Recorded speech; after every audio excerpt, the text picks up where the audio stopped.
أعوذ بالله من الشيطان الرجيم. بسم الله الرحمن الرحيم. إن الله اصطفى آدم ونوحا وآل إبراهيم وآل عمران على العالمين ذرية بعضها من بعض والله سميع عليم.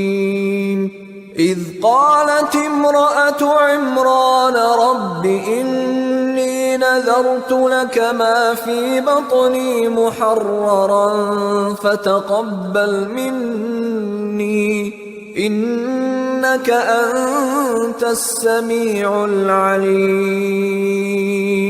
فلما وضعتها قالت رب إني وضعتها أنثى والله أعلم بما وضعت قالت رب إني وضعتها أنثى والله أعلم بما وضعت وليس الذكر كالأنثى وإني سميتها مريم وإني أعيذها بك وذريتها من الشيطان الرجيم.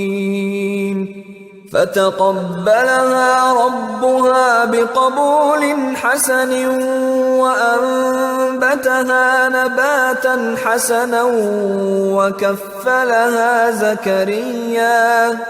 وكفلها زكريا كلما دخل عليها زكريا المحراب وجد عندها رزقا قال يا مريم أنى لك هذا قالت هو من عند الله إن الله يرزق من يشاء بغير حساب. هنالك دعا زكريا ربه قال رب هب لي من لدنك ذرية طيبة إنك سميع الدعاء.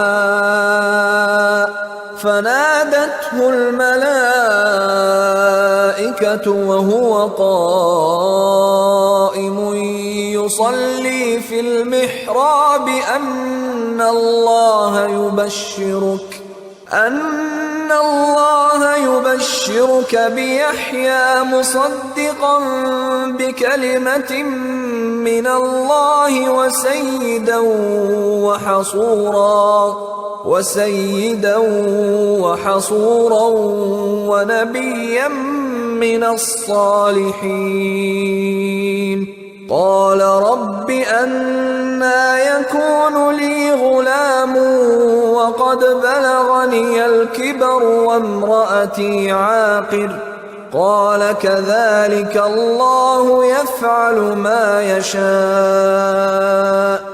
قال رب اجعل لي آية قال آيتك ألا تكلم الناس 3 أيام إلا رمزا واذكر ربك كثيرا وسبح بالعشي والإبكار.